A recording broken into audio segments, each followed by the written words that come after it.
Central government அப்படின்னா மத்திய அரசு, யூனியன் கவர்மெண்ட் அப்படின்னா ஒன்றிய அரசு, ஃபெடரல் கவர்மெண்ட் அப்படின்னா கூட்டாட்சி அவங்களுடைய கவர்மெண்ட், நேஷனல் கவர்மெண்ட் அப்படின்னா அந்த கண்ட்ரி இல்லைன்னா அந்த நேஷனோட கவர்மெண்ட். இது எல்லாமே சேம் தான். அந்த கண்ட்ரியை கவர்ன் பண்ணுற அந்த கவர்மெண்ட்டுக்கு இத்தனை பேர்கள் சொல்லலாம். இந்தியாவில் நம்ம சென்ட்ரல் கவர்மெண்ட் ஆர் யூனியன் கவர்மெண்ட்னு சொல்கிறோம். யூஎஸ்ஏல பார்த்தோன்னா சென்ட்ரல் கவர்மெண்ட்டை ஃபெடரல் கவர்மெண்ட்னு சொல்லுவாங்க. இதே மாதிரி state government, professional government, regional government இது எல்லாமே ஒன்று தான். இந்தியாவில் நம்ம மாநிலங்களை ஸ்டேட்ஸ்ன்னு சொல்கிறோம். யூஎஸ்ஏலையும் ஸ்டேட்ஸ்ன்னு தான் சொல்லுவாங்க. கனடா, சைனால எல்லாம் பார்த்தோன்னா ஸ்டேட்ஸை ப்ரொவின்சஸ்ன்னு சொல்லுவாங்க. சுவிட்சர்லாண்டில் அதுக்கு பேர் கேண்டான்ஸ். ரஷ்யாவில் ரிபப்ளிக்ஸ்னு சொல்லுவாங்க. ஃபெடரலிசமை இந்த கண்ட்ரீஸ்லலாம் நம்ம பார்க்கலாம். USA, Russia, Canada, Australia, Germany, Mexico, India. Unitary சிஸ்டமை இந்த கண்ட்ரீஸ்லலாம் நம்ம பார்க்கலாம். UK, France, China, Indonesia, Philippines, Egypt. Federation அப்படின்றது லாட்டினில் ஃபீடஸ் அப்படின்ற வார்த்தையிலிருந்து எடுக்கப்பட்டது. இதுக்கு அர்த்தம் ட்ரீட்டி இல்லைனா அக்ரிமெண்ட். அதாவது ஒரு குரூப் ஆஃப் ஸ்டேட்ஸ் இருக்காங்க, அவங்களுக்குள்ள அக்ரிமெண்ட் போட்டு அவங்க எல்லாத்துக்கும் காமனாக ஒரு சென்ட்ரல் கவர்மெண்ட் எஸ்டாப்ளிஷ் பண்ணி ஒரு கண்ட்ரியாக சேர்ந்து இருக்கிறதுக்கு பேரு தான் ஃபெடரேஷன். முதல்ல இந்த மாதிரி ஃபார்ம் ஆகின கண்ட்ரி அமெரிக்கா தான். அமெரிக்காவை பார்த்து தான் மற்ற கண்ட்ரிஸ் அதை மாதிரியே ஃபாலோ பண்ணாங்க. இது கிட்டத்தட்ட united we stand, divided we fall இந்த மாதிரியான கான்செப்ட் தான். சேர்ந்து இருந்தா we are more powerful, resourceful and invincible. இதை மாதிரியா சேர்ற ஸ்டேட்ஸ் அவங்களோட அட்டானமி ஆர் இண்டிபெண்டன்ஸை இழக்கக்கூடாதுன்னு நினைப்பாங்க. அதனால தான் என்னதான் அந்த கண்ட்ரிக்குன்னு ஒரு கான்ஸ்டிடியூஷன், ஒரு ஃபிளாக், ஒரு சிட்டிசன்ஷிப் இருந்தாலும் ஒவ்வொரு ஸ்டேட்ஸும் அவங்களுக்குன்னு ஒரு கான்ஸ்டிடியூஷன், ஒரு ஃபிளாக், ஓன் சிட்டிசன்ஷிப் வச்சிருக்காங்க. இந்தியா இதை மாதிரி ஃபார்ம் பண்ணப்பட்டது கிடையாது. இருந்தாலும் இந்தியாவுக்கு ஃபெடரலிஸ்டிக் ஃபீச்சர்ஸ் இருக்கிறதுனால இந்தியாவை ஃபெடரல் கவர்மெண்ட்க்கு கீழே எக்ஸாம்பிளாக பார்த்தோம்.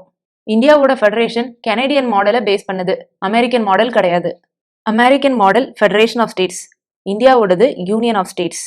இந்தியாவில் வித்தியாசங்களை பொறுத்து எல்லா ஸ்டேட்ஸும் தனித்தனியாக பிரிக்கப்பட்டிருக்கு. எல்லா ஸ்டேட்ஸும் சேர்ந்து ஒரு யூனியனாக இருக்கும், ஃபெடரேஷனாக இருக்காது. இப்போ ஃபெடரல் கவர்மெண்ட்டோடைய ஃபீச்சர்ஸ், யூனிட்டரி கவர்மெண்ட்டோடைய ஃபீச்சர்ஸ் என்னதெல்லாம் அப்படின்னு பார்க்கலாம். ஃபெடரலிசம் அப்படின்னு சொன்னாலே அங்கே டுவல் கவர்மெண்ட் இருக்கும், அதாவது சென்ட்ரல் கவர்மெண்ட், ஸ்டேட் கவர்மெண்ட். இவங்களுக்கு நடுவில் அந்த கண்ட்ரியை ரூல் பண்ணுறதுக்கான பவர்ஸ் டிவைட் ஆயிருக்கும். எல்லா ஸ்டேட்ஸும் ஸ்டேட் கவர்மெண்ட்ஸோடைய கண்ட்ரோலுக்கு கீழே இருக்கும். இதை தாண்டி இருக்கிற பவர்ஸ் எல்லாம் சென்ட்ரல் கவர்மெண்ட் கிட்டே இருக்கும். கண்டிப்பாக பை கேமரல் லெஜிஸ்லேச்சர் இருக்கும், அதாவது 2 houses in the parliament, Appar house, lower house. India, England, Canada, Australia இங்கெல்லாம் பார்லிமெண்ட்னு சொல்லுவோம். அமெரிக்காவில் அதுக்கு பேர் காங்கிரஸ். ரிட்டர்ன் கான்ஸ்டிடியூஷன், ரிட்டர்ன் அப்படின்னா எழுதப்பட்ட ஒரு கோடிஃபைடு டாக்குமெண்ட். இந்த கான்ஸ்டிடியூஷன் தான் அந்த கண்ட்ரியோடைய சுப்ரீம் லாவாக இருக்கும். ரிஜிட் கான்ஸ்டிடியூஷன் அப்படின்னா கான்ஸ்டிடியூஷனை அவ்வளோ ஈஸியாக அமெண்ட் பண்ண முடியாது. அப்படி அமெண்ட் பண்ணணும்னா அதுக்கான ப்ரொசீஜர் ரொம்ப ஸ்ட்ரிக்டாக இருக்கும். இண்டிபெண்டன்ட் ஜுடிஷியரி அப்படின்னா ஜுடிஷியரி லெஜிஸ்லேச்சரோடையும் எக்ஸிக்யூட்டிவோடையும் சேராது. இப்போ யூனிட்டரி கவர்மெண்ட்டோடைய ஃபீச்சர்ஸ் பார்க்கலாம். யூனிட்டரினாலே சிங்கிள், ஸோ சிங்கிள் கவர்மெண்ட் தான் இருக்கும், அதாவது நேஷனல் கவர்மெண்ட். இந்த நேஷனல் கவர்மெண்ட் மூலமாக ரீஜனல் கவர்மெண்ட் எஸ்டாப்ளிஷ் பண்ணப்படும். சென்ட்ரல் கவர்மெண்ட்டுக்கும் ஸ்டேட் கவர்மெண்ட்டுக்கும் நடுவில் டிவிஷன் ஆஃப் பவர்ஸ் இருக்காது. எல்லா பவருமே சென்ட்ரல் கிட்ட தான் இருக்கும். டிவிஷன் ஆஃப் பவர்ஸ்க்கு பதிலாக டெலிகேஷன் ஆஃப் பவர்ஸ் இருக்கும். டிவிஷன் ஆஃப் பவர்ஸ்னா கான்ஸ்டிடியூஷனால சென்ட்ரல் கவர்மெண்ட்டுக்கும் ஸ்டேட் கவர்மெண்ட்டுக்கும் நடுவில் பவர்ஸ் பிரித்து கொடுக்கப்பட்டிருக்கும். டெலிகேஷன் ஆஃப் பவர்ஸ்னா எல்லா பவரும் நேஷனல் கவர்மெண்ட் கிட்டே இருக்கும்.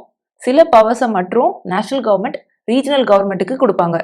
பை கேமரல் ஆர் யூனிகேமரல் லெஜிஸ்லேச்சர் அப்படின்னா பார்லிமெண்ட்ல 2 ஹவுசஸ் இருக்கலாம், எக்ஸாம்பிள் பிரிட்டன்.